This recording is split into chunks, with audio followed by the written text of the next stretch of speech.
Pada suatu malam sebelum fajar, Alia berdiri di depan jendela kamar kosnya, menggenggam ponsel yang layarnya gelap.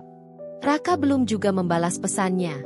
Dan di saat angin dini hari menyelinap lewat celah jendela, Alia merasakan sesuatu yang lebih dingin daripada udara luar. Sebuah rasa takut bahwa orang yang ia cintai mungkin sedang berjuang melawan sesuatu yang tidak mampu ia jangkau. Dan di momen itulah, ia bertanya dalam hati, berapa lama seseorang bisa menunggu sebelum akhirnya ikut tersesat? Alia adalah penulis lagu berusia 26 tahun, hidup sederhana di sebuah kamar kos kecil yang penuh kertas, gitar, dan sticky notes bertuliskan potongan lirik. Kesibukan sedang mulai datang, tawaran-tawaran kecil berdatangan, dan dunia serasa mulai membuka pintu untuknya. Namun, ada satu pintu lain yang perlahan terasa tertutup, hubungan jaraknya dengan Raka. Mereka tidak tinggal bersama. Mereka hanya bertemu bila waktu dan tenaga Alia memungkinkan, atau bila Raka tidak keburu tenggelam dalam dunianya sendiri. Tapi akhir-akhir ini, pertemuan mereka lebih banyak berakhir dalam keheningan daripada tawa. Raka, fotografer freelance berusia 27 tahun, memiliki hidup yang tampak bebas, tapi sebenarnya berantakan. Ia sering keluar malam, bukan untuk bersenang-senang, melainkan melarikan diri dari kecemasan yang menyerangnya seperti gelombang. Sementara Alia tidur setelah seharian bekerja, Raka berjalan sendirian, mendengar suara-suara pikirannya sendiri yang tak mau diam. Di pagi hari setelah hilang semalaman, ia hanya mengirim pesan pendek. "Maaf, aku ketiduran di studio. Aku ada job dadakan." Alia tidak marah. Ia hanya menyimpan satu tanya yang makin berat. Berapa lama lagi? Hubungan mereka seperti dua garis yang dulu berdekatan, kini perlahan menjauh tanpa terasa. Suatu sore, di studio musik kecil tempat Alia bekerja, ia menemukan dirinya menulis lagu baru. Liriknya lahir dari kelelahan yang ia simpan, tentang seseorang yang terus berlari, tentang bayangan yang mengejar, tentang cinta yang harus menunggu dalam sepi. Saat ia memetik gitar, suaranya bergetar tipis. Lagu itu seperti cermin, dan cermin itu menghadap ke Raka. Alia menahan napas. Dalam hatinya, ada bagian kecil yang takut lagu itu terlalu jujur. Sementara itu, di sisi kota yang berbeda, Raka duduk di bangku taman pada jam 2 dini hari. Lampu jalan memantulkan warna kuning pucat di wajahnya. Ia memegang kamera, tapi tak memotret apapun. Ia hanya mendengarkan suara-suara kecil yang muncul saat pikirannya kacau. Ketakutan tentang masa depan. Minder melihat Alia yang mulai bersinar. Perasaan bahwa dirinya tidak cukup baik. Semua itu seperti jerat tak terlihat. Dan dalam diam yang panjang itu, ia sadar. Sesuatu harus berubah. Bukan hidup. Bukan orang lain. Dirinya. Keesokan harinya, ia memberanikan diri mengunjungi Alia di studio.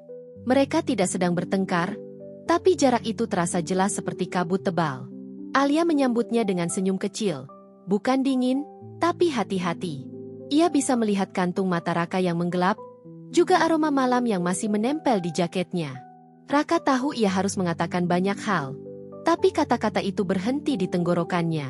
Ia tidak ingin menjanjikan apa yang akhirnya ia langgar lagi. Jadi ia hanya duduk, mendengarkan Alia bekerja, dan untuk pertama kalinya setelah lama, ia tidak ingin pergi. Alia merasakannya. Perubahan kecil, tipis, nyaris tidak terlihat, tapi ada. Hari-hari berikutnya menjadi saksi perubahan yang tak dramatis, namun nyata. Raka mulai mengatur jadwal kerjanya. Ia mengedit foto yang ia tumpuk selama berbulan-bulan. Ia mengirim lamaran proyek ke brand kecil. Ia bahkan mulai terapi online, langkah yang dulu ia takutkan. Perubahan itu tidak membuatnya tiba-tiba menjadi sempurna. Ia hanya bergerak. Dan Alia, meski tidak mengucapkan apa-apa, memperhatikan semuanya dari kejauhan. Ia mulai melihat Raka bukan sebagai seseorang yang harus ia tarik agar tidak tenggelam, melainkan seseorang yang sedang belajar berenang untuk dirinya sendiri. Suatu malam, setelah sesi rekaman panjang, Alia menerima pesan dari Raka. "Aku di depan studio. Mau ketemu sebentar?" Ketika ia keluar, ia melihat Raka duduk di motornya dengan kamera tergantung di leher. Tatapannya tidak lagi gelisah seperti dulu. Masih ada lelah, masih ada ketakutan, tapi juga ada kesadaran baru. Raka tidak berbicara lama. Ia hanya mengatakan ia sedang mencoba. Tidak lebih. tidak kurang. Dan bagi Alia, itu cukup untuk hari itu. Waktu berjalan pelan.